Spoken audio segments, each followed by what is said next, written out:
Penguin Random House Audio presents Neurodharma, New Science, Ancient Wisdom, and 7 Practices of the Highest Happiness.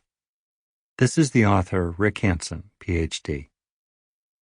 Note to listeners, this program includes a downloadable PDF that contains the reference notes and the bibliography from the book. For my teachers. From the Itivutaka 1:22. Train yourself in doing good that lasts and brings happiness. Cultivate generosity, the life of peace, and a mind of boundless love. Part 1. Embodied Practice. Chapter 1. Mind in Life. From the Dhammapada 290. If by giving up a lesser happiness, one could experience a greater happiness, a wise person would renounce the lesser to behold the greater. I've hiked a lot in the mountains, and sometimes a friend farther up the trail has turned and looked back and encouraged me onward. Such a friendly gesture. Come join me. Watch out for the slippery ice. You can do it. I've often thought about those moments while writing this book, which is about the heights of human potential, about being as wise and strong, happy and loving as any person can ever be. If those heights are like a great mountain, awakening is the magnificent journey that carries you along toward the top. Many real people have gone very far up, the great sages and teachers throughout history, as well as others no one has heard about. And I imagine them turning with a sweet smile and beckoning us to join them. Those who have climbed this mountain come from different cultures and have different personalities, but they all seem alike to me in 7 ways. They are mindful, they are kind, they live with contentment and emotional balance through even the hardest times. They are whole and authentic, they are present here and now. They speak of feeling connected with everything, and a light shines through them that does not seem entirely their own. You might have your own examples of inspiring people you've heard about, or whose words you've read or listened to, or perhaps even met. These individuals are models to us of what is possible. I've known some of them myself. They are down-to-earth, humorous, realistic, and supportive, not the cartoon-like stereotype of exotic characters in caves making cryptic pronouncements. They have no interest in celebrity. Some have taken a spiritual approach, while others have been secular. Their realization is genuine, and it's the result of the path they've traveled, not some unique transformation that's unattainable for the rest of us. Through their own example, they demonstrate that wonderful ways of being lie ahead, that accessible paths lead onward, and that much as their own efforts were fruitful, ours can be too. And, remarkably, you can see some of their qualities already deep down inside yourself, even if they're sometimes covered over by stresses and distractions. These ways of being are not reserved for the few. They are opportunities for all of us, and we'll be exploring how to develop them in these 7 practices of awakening. Steadying the mind, warming the heart, resting in fullness, being wholeness, receiving nowness, opening into allness, and finding timelessness. There are many traditions which are like many routes up the mountain of awakening. Nonetheless, on each of these routes, we find the same steps taken again and again, steps of steadiness, lovingness, fullness, wholeness, nowness, allness, and timelessness.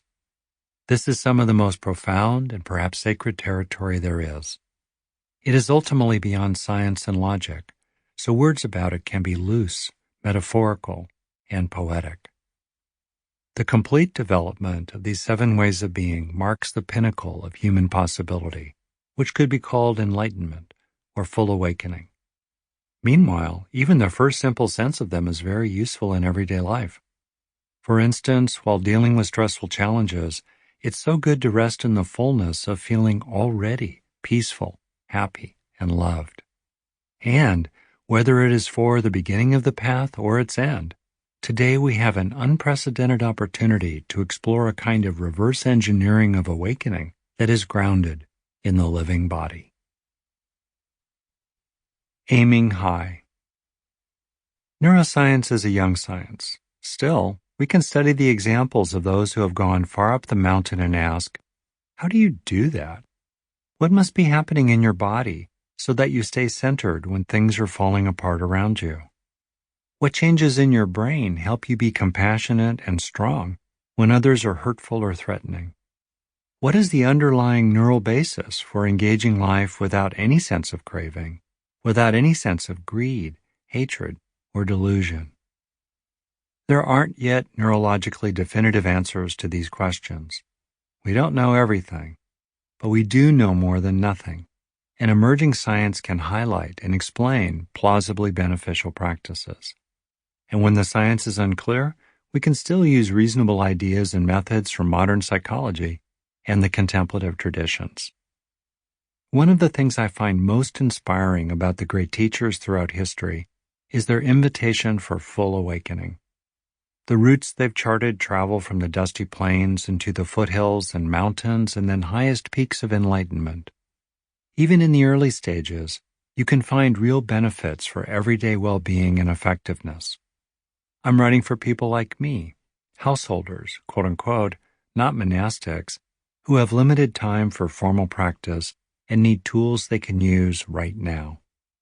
While I've been meditating since 1974 and long for the heights, numerous people have gone farther up than I, and you'll see some of them quoted here. My focus is more on the process of practice than on the eventual destination, with the hope that you will find this useful on your own path. Still, the ultimate possibility is the complete liberation of mind and heart, with the highest happiness and most sublime peace. As we move up the trail, it steepens and the air gets thinner, so it helps to have a guidebook. For this, sometimes I'll turn to the penetrating analysis of the mind offered by the Buddha. My own background is in the Theravadan tradition, which is practiced widely in Southeast Asia and increasingly in the West. It is sometimes called insight or vipassana-oriented practice. This tradition is grounded in the earliest record of the Buddha's teachings, the Pali Canon.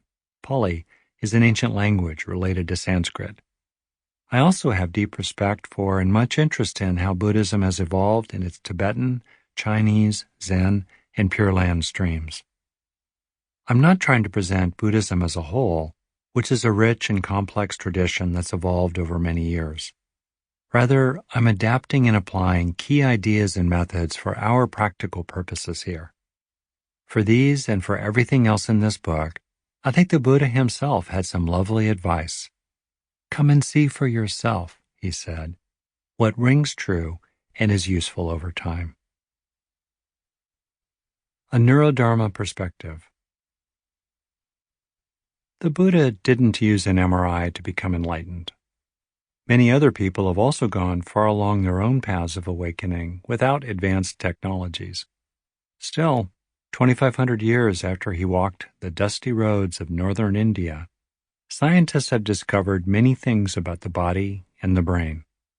The Buddha and others have explored the mental factors of suffering and happiness. During the past couple of decades, we've learned a lot about the neural basis of these mental factors. To ignore this emerging understanding seems antithetical both to science and to Buddhism. To quote the Reverend Angel Kyoto Williams, the Dharma, understanding, peering into the nature of reality, is not specific to Buddhism. The Dharma is truth, and the only choice we really have is whether to try to be in relationship with the truth or to live in ignorance. When I use the word Dharma, I simply mean the truth of things. This is both the way things actually are and accurate descriptions of them. Whatever the truth is, it is not the property of any tradition. It's for everyone. Neurodharma is the term I use for the truth of the mind grounded in the truth of the body, particularly its nervous system. Neurodharma is, of course, not Buddhism as a whole, nor is it necessary for Buddha. Sample complete. Ready to continue?